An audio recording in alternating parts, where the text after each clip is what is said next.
Is. What's going on? How are you? Good yourself? I'm good. I'm just looking at a picture of Scotty Barnes wearing a Grey Cup shirt. It's tremendous. Toronto Raptor rocking a 1999 Grey Cup vintage. Let's go. I think he's going to be good for Raptors. What a train wreck that was last night. I mean, until they put Delano Banton in. That guy. Yeah. Jeez, that was great. How's it going, man? Doing well. Yourself? Long time. I know. Yeah, it has been. I can't even remember the last time that we talked. It must have been before the 2019 Vanier, I would imagine. But Yeah, yeah. Maybe East West. I'm not sure. Yeah. damn, Uh, been too long. Well, I'll throw us right into it here. Sounds good.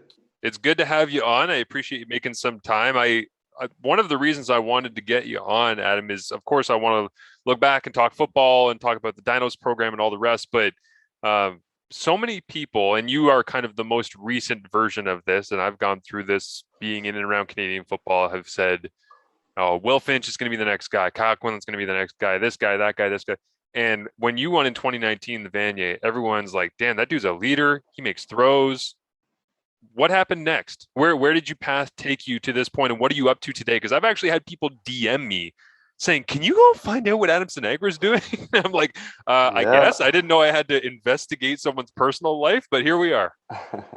Yeah, no, it's a good question. I mean, everyone's lives took a turn right during the pandemic, but sadly, there was no camp or for that matter because of it. So kind of just continued to train and finish off my schooling, kind of continue to progress in like my life, Yep. as you should, right, as anyone should. And kind of came at a crossroads about March, and I was like, just continue to, like, I was staying in shape and everything. I was just applying to a couple jobs because I had to do something, right? And Right. yeah, I kind of came to a crossroads in March, and I was like, well, it's kind of seeing the writing on the wall in a sense. I didn't get really any word from the Owls. My agent had been trying a couple of things, but really getting no feedback whatsoever. And at that point, I was like, well, I can't just sit around and continue to train. I gotta, so got myself a job, and there was just never no word, no commitment on their end. So, I kind of moved on. You know, I'm happy. I had a great career I can look back on. I'm at peace with it, but obviously it does suck. I didn't get an opportunity, but it is what it is. You leave it up to the profession to decide whether you are warranted an opportunity, which it was kind of out of my control at that point, right? So I had done everything I could on the field, but they're the professionals, right? They make those decisions. Yeah, but I mean that's the difficult thing for me with so many guys in your situation is that it's an unwarranted forcement into early retirement, if you want to call it that, because like there's not a single thing that I can look at that you've done in your foot. Like there's not off the field stuff. There's not, well, he's too small. His arm isn't big enough. He can't make reads. He doesn't understand the Canadian game. He's not athletic enough. It's like for me, you've checked so many of those boxes through your time with the Dinos where again, I never assume that a Canadian's going to get an opportunity, but that's why to me it's just so befuddling that someone of your skill set and your nature and the way you carry yourself and you're a champion, you bring it back to Calgary for the first time since 95. And then an organization, Montreal or anybody else, looks at that and they're like, I don't know, we'll answer the email when we get to it. It's like, no, like bring the dude in. Like there's no harm. This is the other thing. There's no harm in bringing somebody like yourself in. Like, were you surprised that you didn't get more of a response to even get an opportunity? Because I know Quinlan, talking personally to him, he goes to Montreal and he just felt disrespected. Now, different regime, GM, head Yeah. coach, all the rest, but he just felt disrespected. And that was frustrating for him. And then he ends up getting his opportunity in a preseason game. There was a bomb down the right sideline, scores a touchdown, I believe, against the Argos. And then at the end of the game, they're still just like, "Yeah, it was fun, kid. Have a good life." And you're like, "What? Like, what did I do wrong?" Yeah. Yeah. I mean, who knows? I can't answer for them, but what did shock me was like the Owls. I'm not here to open up a can of beans or anything. They brought in a guy that had flipped from school to school in the States, who had some run-ins with the police. They brought him in over, so I'm not here to open up those can of worms, but that kind of shocked me. I was like, Yep. what could I have done, right? But I'm not one, I don't really like speaking in hypotheticals, and kind of worrying about that stuff. So I did what I could. I can't really control what they do, right? But yeah, it definitely, it is what it is at this point. I mean, I don't know what else to say, right? Are you actually at peace with it? Because you mentioned that, but Yeah. it is difficult to process. And you've obviously had the time, and the pandemic has forced the hands of a lot of different people. But have you really been able to look back at it and say, you know what? I did have a hell of a run, and if they don't respect me, I still respect what I accomplished. Oh, for sure. The pandemic kind of eased me into it. Right. So took a bad thing and made it good, right? Like without football, no one else had it, right? So it did ease me into kind of retirement early on, early set retirement. But yeah, I definitely think I could still go and sling it around, but I am at peace with it. Looking back, like I get questioned all the time, like what's going on, and you kind of get sick of it. But like you don't know what to say. It's like, yeah, I didn't really get an opportunity, and they're like, what? I'm like, yep, I didn't, So looking back, I, won a championship, went to Duvanier Cups, uh, had Crichton, but most importantly, like I made friends that'll last a lifetime. We got experiences, and I think that's what honestly I miss the most is just, and you've been there, you've gone through it, like practices in Yeah. the locker room, ping pong matches, going out celebrating a Wait, the win. Dinos have ping pong tables? I don't know about right now, but Oh my God. No wonder you we used guys win to so much. Jeez. we used to crush the pong table. Yeah, but That's good. I know the Ticats have that outside of their locker room, and there's a lot of former Dinos that are on the Ticats roster in and out of there. Well, I mean, yeah, there's a lot of Dinos on every roster, but yeah, but yeah, yeah, that's certainly one of those kind of team building things that you do remember forever, and it does stick with you. I mean, for us, it was stupid, simple stuff. When I went on my recruiting trip to McMaster, I remember thinking how low key it was, and that struck a chord with me because I was just like a super boring person. It was like we'd go to Laurier and it'd be like, let's go to all these bars and clubs, and there's all these like yeah. chicks everywhere, and all. And I would go to McMaster, and it was like, hey, we're gonna go to so Ron Amara, who actually ended up playing for the Ticats down the road as a linebacker DN that I believe played at Ottawa. Ron Amara was on my recruiting trip to McMaster, and I didn't even realize this until like 5 years later. But he was on that recruiting trip, and I remember we're all at like some house party before we go out to the bar, and somebody says, "All right, like let's get going. We're gonna go out." Okay, sounds good. Ron Amara steps into the room. This big linebacker from Ottawa. Where are we going? And he's thinking it's gonna be like some wild club. Somebody's like Boston Pizza. Sorry? No way. Yeah. He's like, come again? And we're like, yeah, but BP's. And he's like, is that like a nickname for like a? We're like, no, that's Boston Pizza. We're just going to have some pints and like sit around and basically do nothing and just like Oh, talk, talk, that's talk, pretty cool though. and talk and listen Yeah. to music and right. And that's kind of what McMaster was for me. And I'll never forget that because I told him that story when he was a Ticat, and he was like, oh my god, yeah, you were there as one of the recruits too. He hated that. Like I think Okay. he decided not even to go out that night. I loved it. That fit with me. For you, your recruiting process, why was it Calgary? Like, why did that stick with you as a guy who's from Montreal? What attracted you to out there aside from the history and the lore, maybe?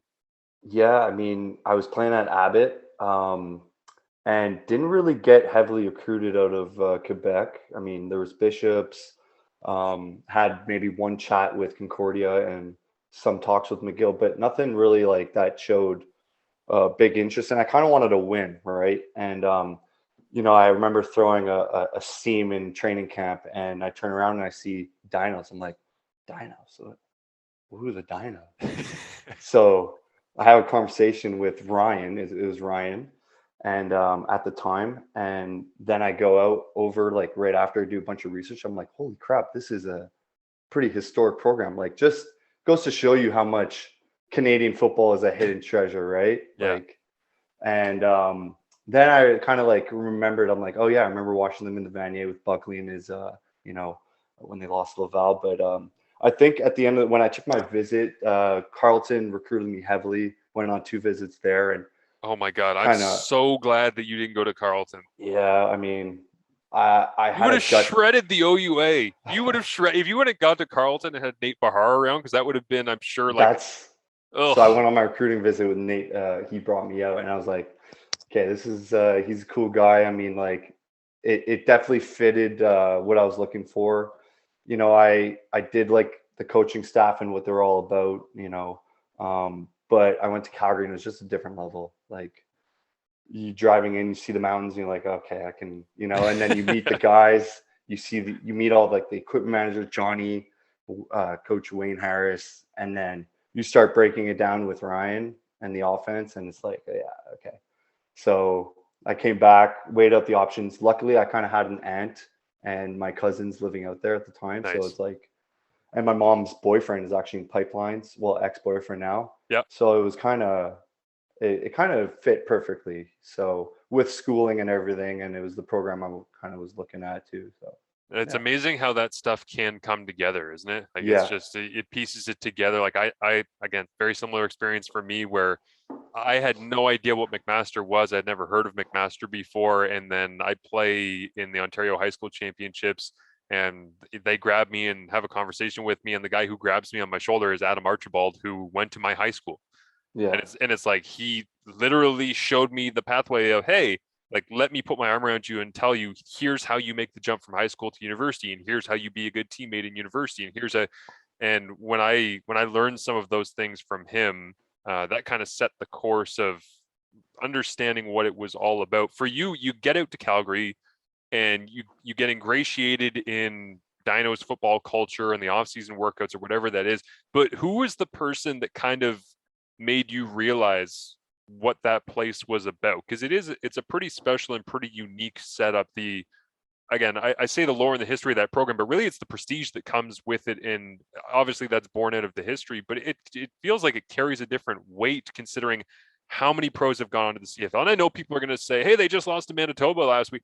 I'm not talking about right now. I'm talking about the grand scheme of Canadian university football. Who was the person who made you realize where you were and how important your role on that team was? man, and that's a great question. It's like the alumni is so tightly held there that I could speak on so many people. Yeah. They're always around. You go to from and Andrew actually was like still there at workouts when I was there. I showed up in January and he was still working out, getting ready for the CFL, and so he kind of helped me a lot. Greg Vavra, Tony Spallettini, and Spalumbo's like just tightly held. Like there's the alumni is just always there for supporting you, and it kind of demonstrating like the the role I had, right, and the kind of showed me the history behind it all, and it's big shoes to fill, but I kind of took all the information in, like they were always there to help, and sort of, okay, I'm gonna do this my way, and like take all the information in as possible and make like how do you want to carve your path. So Hmm. that's kind of what I took out of the experience, and learning from all those guys. Now you end up, obviously there's lots of accolades, there's lots of different things that we could touch on in terms of your career with them that you mentioned. The Heck Crichton one, I am crazy jealous of because I never even got within 500 feet of a sniff of a Heck. Like I wasn't even a first team OUA All-Star any year. Like it was just that was not my game because I was not a game changer the way that you were. So I love that you get to hang your hat on that because that's one of the coolest. But is the Vanier in that final Hands down. season, is that's it? Hands That's down. yeah, that's everything Yeah. because I was so happy for you guys. I was sitting in the press room in 2019 at the Grey Cup in Calgary, watching you play out there in Quebec City at Laval against Montreal, and I was just like shaking my head happy the whole time because I'm like, they're gonna do it. Yeah. This is gonna be the day. It's finally gonna happen. This has Get been waiting. that, Mark. Yeah. It was Tell me about the because I mean there's so many stories that go into winning a Vania. I know that from 2011, and I was just a backup in 2011. But tell me about that day. Like let's go chronologically here. Just the start of the day. Like what was that moment for you getting ready for the game, being around your teammates, realize I mean what was the pregame speech like? Paint the picture for me on that historic day. it just it kind of felt right. I don't know if that we just felt It goes back to Tuesday's practice. We came out. It was sorry, I'm going back to Yeah, yeah. Tuesday. Sorry, That's but okay. No, it's funny when you say that, because for me in the Vanier in 2014, I guess it was, my I was memory, at that game. yeah, so my memory of Yeah. that week in Montreal also goes back to the Tuesday, because it was like our food didn't show up on time.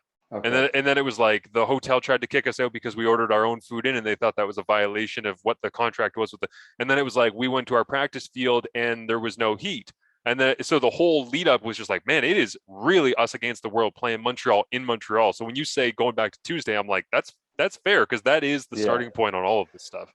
Yeah, we went out and the first period was fire, and I love no huddle. Yep. We went out and just bing, bing, bing, bing down the field, touchdown, and we are like, oh, okay, like, and then oddly enough, the rest of the week wasn't as sharp, but we all knew like we were ready. We were here to win, and defense that they started getting, climbing the ladder as the week, and we really, our defense was outstanding all year. Like Yep. we couldn't have done it without them. And yeah, I mean, the day was just perfect. I had a bunch of buddies. The pregame speech is always pretty cool and stoic with Coach Harris, and we were just ready and focused. I couldn't really put my finger on one thing, but you just look around the room, and we always had a player meeting. We always have, I don't know what you guys did. We always have a player meeting the day before game. And that player meeting was, I look back at the 2016 one, and the veterans pretty emotional. And I remember looking at a guy and and he's like in tears, crying, like not crying, but like speaking like how much this means to us, right? And then kind of the same thing happened the day before that game. Like, you put yourself, you're finally there, you're a veteran, fourth, fifth year guy, and you understand what it actually means. And it was an emotional players meeting, but we all knew what we were there for, and we knew we had the team to do it. It was just about limiting the mistakes, and just it's going to be a weird game. And Yeah. weirdly enough, that game went by so quick, and it was a very weird game. Like I remember, so we didn't have Johnny. We had 72 footballs, and they didn't show up till the morning of. And I'm like, I'm big, like, if I don't have the ball, like, You need the feel, like you need yeah. your footballs. Well, because Johnny, for my 4 years, like prepped them the way, Yeah. like we kind of built up to 4 years, and they were like, yeah, this is how it is, So that's where you have the advantage on home games, right? And then Yeah. you go to the venue, and they're like, we don't know where the balls are. So it was the equipment manager at the Laval that was doing it. He didn't have all the equipment and everything, so I get the ball maybe 5 minutes before kickoff, like when you're just warming up on the sidelines. Yeah. I finally get into my hands, and it's like fresh out the box. I'm like, all right, it's gonna be a. Did you start doing the field scuff? I'm like doing everything I can, ball slipping out of my hands, wobbling. I'm like, okay, it's gonna be a weird game, but just try to like control it as much as you can, because it's a big, like, some people don't like it. I don't throw a good football when it's right out of the box. No. How are you It's supposed to? tough. Like, so people don't Yeah. understand how awful the feeling is as a quarterback to have that, like the scuffed up, ingrained, have your fingers almost like stick to it because you want your index to just like rip off it as the last thing that you feel. And when you get it fresh out the box, there's this like waxiness to it that you can grab the ball tight and it'll just pop out of your hand because it's coming off my pinky. I'm like, okay. So so no, it was good though. Like it ended up being fine. I did throw a couple like wobblers, but still got there and did settled its job, in. Yeah, exactly. But yeah, all in all, like what a great, something I'll remember forever. Yeah. Did the anthem get you? Did you feel the anthem knowing it was your last game? Because for me, 2014 Vanier again, I'm standing next to Ben O'Connor, who was I went to high school with him. He was my roommate in first year. He's my teammate for all 5 years. And Ben and I, it's funny, we never talked about this, but we always had this thing where he would go to the end of the line at the back, and I would always go behind him. And it was always just like, hey, we're doing this thing together. We've been in this a long time together. And we did that the final game. We knew it was our final game. And there's a great picture that actually Michael Hall, who's a great photographer of Hamilton sports guy, I think I've where seen it. Yeah. yeah, where I have my hands behind my back and I have my eyes closed and I'm just like soaking up the moment. And they had 3 helicopters that went over for the anthem in that game. And as the helicopters went over, I started crying.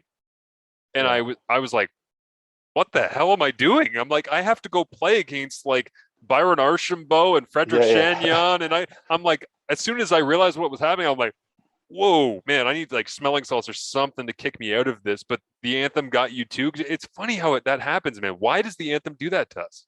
Yeah. I mean, it's a great anthem, first of all, but I think for me it was Eric Glavich actually made sure to tell me, like, just soak it in. Every Nice. now and then when you're on the bench, just look around and soak it in, because he had been in through all that, right? Yeah. Last game in the Vanier, and he's like, just make sure you take like mental images, and I made sure to do that throughout the game, and just kind of go over by myself before every series, and just kind of like take a mental image and remember that. So it was that I think kind of focused me and got me set. But yeah, the anthem always, no matter what, I always get jacked up about it. And Yeah, it's yeah, interesting too because people always say now, obviously with the Kaepernick and the kneeling stuff, like we don't need anthems. We don't need Why are we yeah, involving the anthem? It doesn't matter. It's not for me. I need the anthem because I need the flyover. I need the anthem because I need the people singing in the crowd. Like there's so many more things that go into the anthem than politics and opinions and policy. And it's like no, it's a social experience to have that based around the country that you're in. And some people want to plant the flag and make it a political thing. It's not political to me, man. It's about people coming together in a group setting, which I mean, Adam, we've been longing to have people in group settings together for the last yeah, yeah, essentially 2 years. So I can't wait to have the anthem in Hamilton December 12th for the Grey Cup, because that's going to be special, because that's one of the big we are back, we hope, return moments for so many people like that. But the I want to ask you about the game itself, but in the interest of time, because I'm sure we can catch up on this, deep dive maybe down the road again. It's the 10-year anniversary or something like that of yeah. your Vanier Cup win, but you end up finishing. The moment hits you. What happens next? I mean, was there a celebration? Was it subdued? What was that evening like? Realizing, oh my God, we've actually finally broken this damn drought that we unnecessarily have had since '95. Yeah, I mean, I think it was right after, honestly. I remember just we were all together and in the locker room kind of thing, and um, it was pretty surreal moment. Like you just go and see everyone that like the vets been through it all together, and we actually drove to Montreal, where my hometown is, and we went out. So I had all my buddies with you know my football buds for life, and like I can't really put my finger on it. It was just Best we knew tasting what we beer of your did. life. Best Yeah, tasting beer of your life. yeah. It was 24 years, and we were part of that, right? We helped it happen, and honestly, I think in one of my interviews I said it's for all past dinos, present dinos, and future dinos. That Like was a badass line, man. That it I was, remember hearing you say that, and to hear you say that in the moment, and like that was a great example of an athlete understanding the gravity of the moment and being able to actually articulate it, which is yeah. super rare to be able to do that. I like that was one of those moments when I heard you say that where I'm like, that is going to go on a plaque outside of McMahon someday, right? The idea of it being for everybody that's ever been a part of the program and those who have not even come to the program yet. That was such a great quote. Yeah, I appreciate that.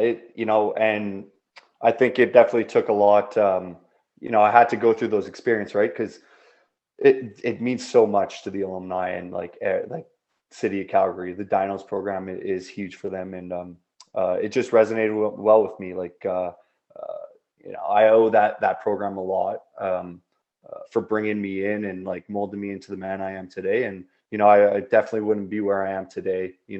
Without those experiences. I've asked you a lot about the celebration and the ups and all the rest, but I'm always interested in this question, which is, the great strength that we get a lot of the time comes through perseverance and finding ways to take a solution or to make the best of a situation that's not great. What's the greatest challenge that you had throughout your university career? Something that maybe carved you into becoming the champion who was able to break that drought. I think we are winning, like we win a lot. So the tough losses in the end of the year, like against Laval, my first year, um, second year against Laval again, like those are games that resonated well with me. In a good way. Honestly, I took a lot back away from those games, and then um, the loss against Saskatchewan, obviously. But I think the losses are big, and then in our final year, we faced a lot of adversity. Our whole team was hurt and banged up, and I did not play well in the season. And then, luckily enough, we kind of like all got together as players and just, hey man, this isn't going to be easy. Like, who wants it to be easy? Nothing great ever was achieved that was easy, right? It's going to be tough, and we got to expect battles. Like, we were kind of like wrong mentality, but I think when the playoffs came around, we kind of just came as a group collectively. We went on a run, but I think the losses definitely resonate with me, because they're games like you should win, but you don't, and it's like, okay, we need to learn from this. And those are some of the things I definitely took away from. Yeah, absolutely. I was lucky enough. I had a pretty healthy career, though. That's why, I did you get out totally clean? Like, do you have any lingering injuries or I something? so I got I don't know if I should be sharing this, but I got a concussion in the Manitoba game in the semifinals in 2018. Okay. But like, I felt fine to go. But looking back, I probably should have sat out, and it was my decision. I didn't really tell anyone, but I probably should have sat out. Just wasn't good to go. And then against Saskatchewan again in the next year, 2019, I kind of got hit my head back. But other than those two, concussions are never something to be, loose with. Now that I look back on it, and I definitely, I missed a game in 2019. So yeah, other than that, pretty scot free. I had ACL back in 2012, so I got it pretty early. Yeah, that's yeah. you're a life 16. I was gonna say you're supposed to be springy at that point. What the hell happened? There's this big cut I tried to make, non-contact injury. Yeah, never made that cut again in my career. I just stuck in the pocket. I just stayed in the pocket. Yeah, just back out of there. That's not true. I saw you running around in that Vanier Cup. You got the job done. You were able to go dual threat with it. But what is your connection with football now? Obviously, we talked off the top about wishing that you would have gotten an opportunity. And but do you watch all the games? Are you a fan? Are you close to the game? Do you have aspirations of being involved in any level moving forward? What's your plan? Yeah, I'm like always watching the game, especially following the Dinos this year, and they're facing a couple. They're facing some adversity, but I'm not worried about them. They'll pull it together. But yeah, with my job and everything right now, it's kind of tough. I like to be like fully committed to things. I don't want to do anything half-assed. And I kind of, during the pandemic, I joined the Abbott kind of coaching staff as a QB coach, just to help out, and it felt great.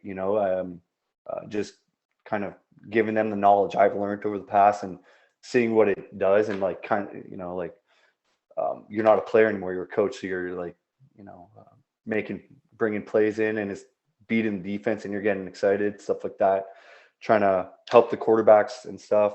But right now, like, I'd love to get more involved, but it's just What I don't are want you to doing do. for work? I know people are probably going to be interested. You keep dancing Yeah, around what the job stuff is.